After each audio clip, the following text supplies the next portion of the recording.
आज सभागृहामध्ये सन्माननीय सदस्य योगेश सागर यांच्या प्रश्नावर चर्चा झाली।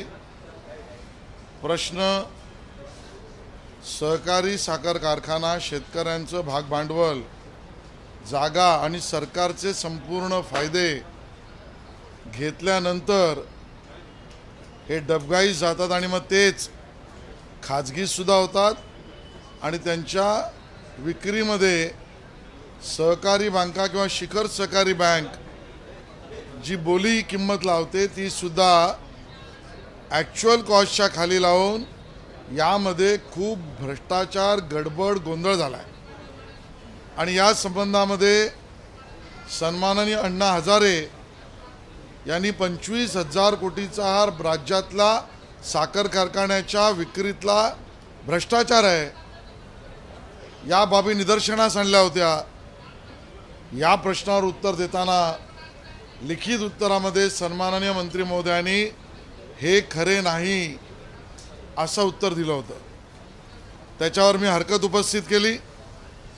माननीय मंत्री महोदयांच्या निदर्शनास आणून दिलं की उत्तर सुधारण्याची तुम्हाला संधी आहे, तुम्ही उत्तर सुधारा। याचं कारण या उत्तराने समज असा होतो किंबहुना हे उत्तर हे सांगतंय की अण्णा हजारे यांनी कुठलीच तक्रार केली नाही। 25,000 कोटीचा भ्रष्टाचार अशा पद्धतीने शेतकऱ्यांचे सहकारी साखर कारखाने बँक किंवा शिखर बँकातून विकण्याच्या कामामध्ये गडबड झालेली नाही, अशा स्वरूपाचं उत्तर हे चुकीचं आहे। स्वतः अण्णा हजारे यांनी याबाबतीत प्रश्न उपस्थित केला, पत्र लिहिलं, उपोषणाचा पर्याय समोर ठेवला आणि त्यामुळे हे उत्तर जणू काही सन्माननीय अण्णा हजारेंनाच खोटं ठरवण्यासाठी सरकार देतं आहे अशी हरकत मी उपस्थित केली आणि माननीय मंत्री महोदयांनी उत्तर त्यानंतर सुधारलं। 4 वर्ष ही मागणी अण्णांनी केली आहे, सगळे पुरावे सादर केले, हा विषय कोर्टात देखील आहे, ठोस पुरावे त्यांच्याकडे आहे असं त्यांचं म्हणणं आहे, तरी यावरती कुठलीही कारवाई झालेली दिसत नाही। यात विशेष म्हणजे मोठमोठाली नावं राज्यातल्या नेत्यांची आहेत, यावर तुमची काय प्रतिक्रिया? या प्रकरणामध्ये मोठमोठाले नेते त्यांची सहभागिता टाळता येऊ शकत नाही अशा पद्धतीचे पुरावे आहेत। न्यायालयात मॅटर आहे, न्यायालयासमोर EOWने चौकशी करून दिलेला रिपोर्ट अजून प्रलंबित आहे आणि त्यामुळे या विषयामध्ये प्रामाणिक चौकशी झाली पाहिजे हीच मागणी देवेंद्र फडणवीस यांनी केली, त्याचाच आम्ही पाठपुरावा करणार आहोत।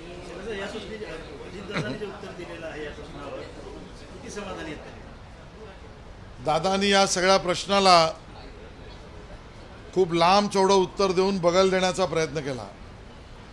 प्रश्न स्पेसिफिक होता, ज्या वेळेला एखादा साखर कारखाना लिलावात निघतो त्यावेळेला त्याची रिझर्व्ह प्राईस ठरवताना त्याच्यावर झालेला ॲक्च्युअल खर्च हा योग्य पद्धतीने मोजला गेला पाहिजे आणि ॲक्च्युअल खर्च मोजताना त्यामध्ये सरकारच्या वतीने झालेला खर्च सुद्धा पाहिला गेला पाहिजे आणि मग ती प्राईस ठरू शकते।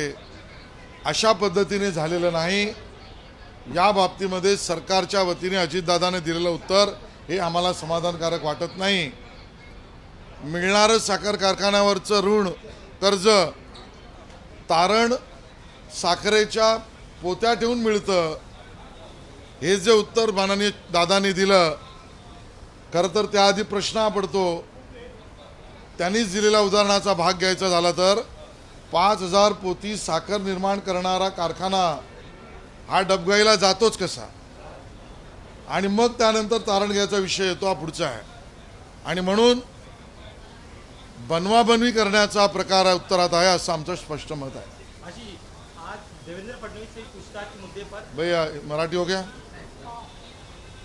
देवेंद्र फडणवीस से पूछताछ के मुद्दे पर आपने कई सारे कोर्ट के बड़े बड़े ऑब्जर्वेशंस का हवाला दिया था, बावजूद इसके सरकार का कहना है कि उन्हें दी गई नोटिस कोई क्रिमिनल की तरह नहीं थी और उन्हें डरने की जरूरत है। सरकार ने जिस मामले में देवेंद्र फडणवीस जी को नोटिस दी और 160 CRPC के तहत जवाब तलब किया, वो ऑफेंस ही ऑफिस ऑफ सिक्रेसी एक्ट के अंदर है, टेलीग्राफिक एक्ट भी उसमें है।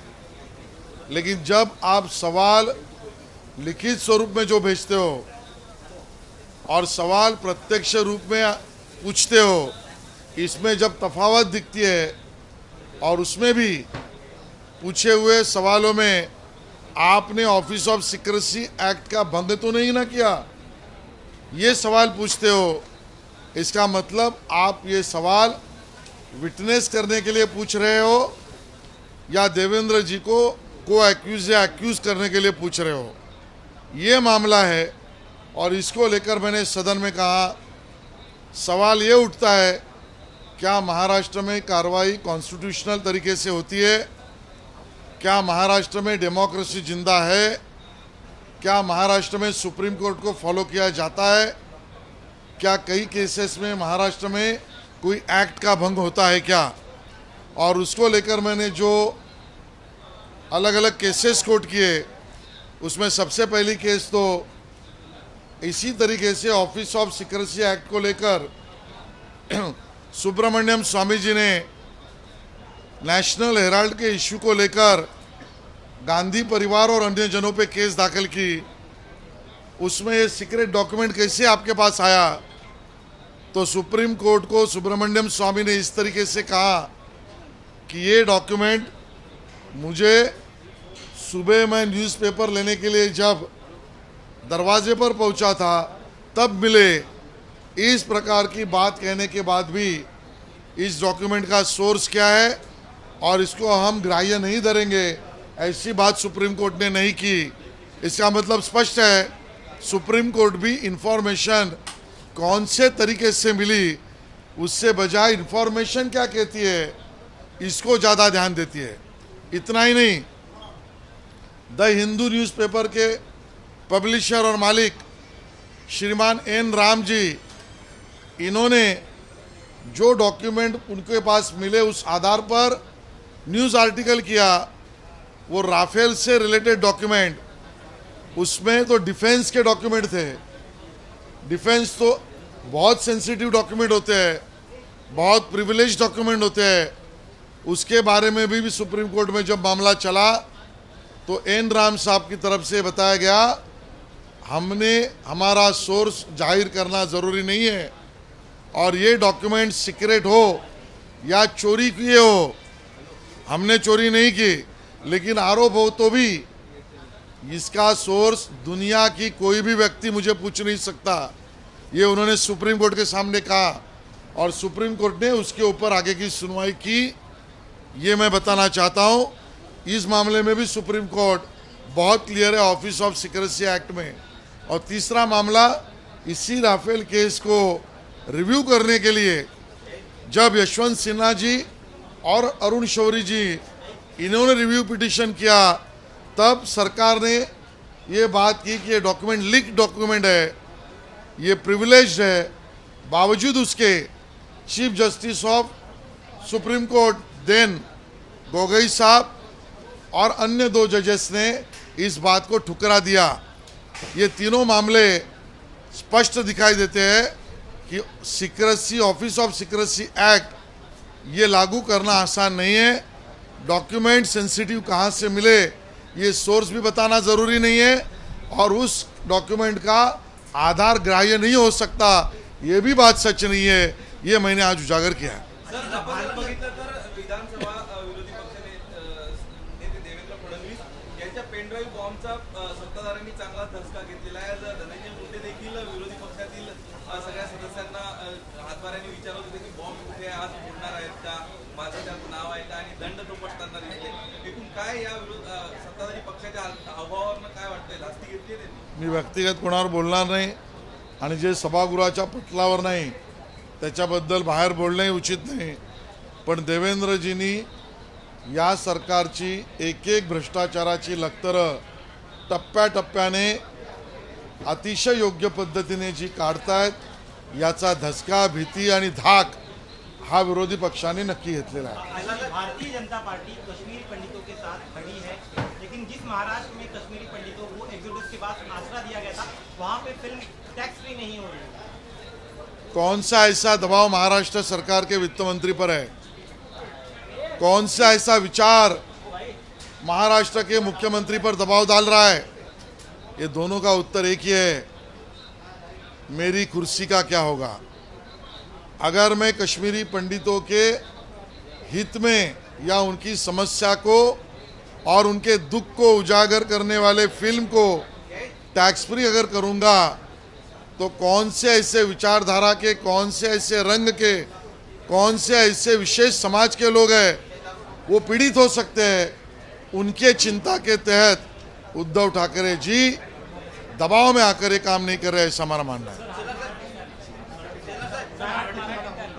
विचारा ज्या महाराष्ट्रात काश्मीरी लोकांना आसरा देण्यात आला त्याच महाराष्ट्रात Kashmiri files picture tax free होतं. कुठला असा दबाव वित्तमंत्री उपमुख्यमंत्री अजितदादा पवार यांच्यावर आहे? कुठल्या व्यक्तीचा आणि कुठल्या विचारधारेचा दबाव आणि प्रेशर का रिमोट हा मुख्यमंत्री उद्धव ठाकरेजींवर आहे? या दोन्ही प्रश्नाचं उत्तर एकच आहे, माझ्या खुर्चीचं काय। आज लांगुल चालनासमोर लोटांगण घालण्याचं काम उद्धव ठाकरेजीच्या सरकारने केलं आहे। काश्मीर पंडित त्यांचं दुःख, त्यांच्या यातना, त्यांच्या समस्या उजागर करणारा जर सिनेमा महाराष्ट्रात टॅक्स फ्री केला तर कुठल्या रंगाच्या लोकांना, कुठल्या विचारधारेच्या लोकांना, कुठल्या विशिष्ट लोकांना त्रास होईल, त्यांच्यासमोर लोटांगण घालावं, त्यांना त्रास होऊ नये म्हणून काश्मीरींच्या त्रासाच्या सिनेमाला मी टॅक्स फ्री करणार नाही, ही लोटांगणाची भूमिका उद्धव ठाकरेजींच्या सरकारने घेतली आहे। 25 वर्षे टेंडरच्या लाटा मोजत होते, ते कोण मोजत होते? आणि दुसरं, देवनारला कचऱ्याचे ढिगारे आकाशाला पोहोचेपर्यंत जे कंत्राटदारांची मर्जी सांभाळत होते, जे म्हणजे नेमके कोण?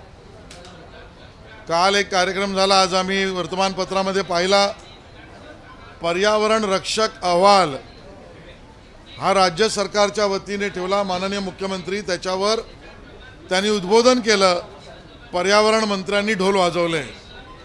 या पर्यावरण मंत्र्यांना आणि मुख्यमंत्र्यांना आणि मुंबई महापालिकेतल्या शिवसेनेच्या कारभाऱ्यांना आमचा थेट सवाल आहे, गेली 25 वर्ष मुंबईतून निर्माण होणारा घनकचरा वर्गीकरण न करता एकत्रित डंप केला जातो, त्यातनं पर्यावरणाचा ऱ्हास झाला, त्याचं साधं टेंडर सुद्धा तुम्ही काढलं नाहीत, टेंडरच्या लाटा मोजत राहिलात, काय मिळेल काय नाही, तेव्हा तुमचं पर्यावरण प्रेम कुठे गेलं होतं?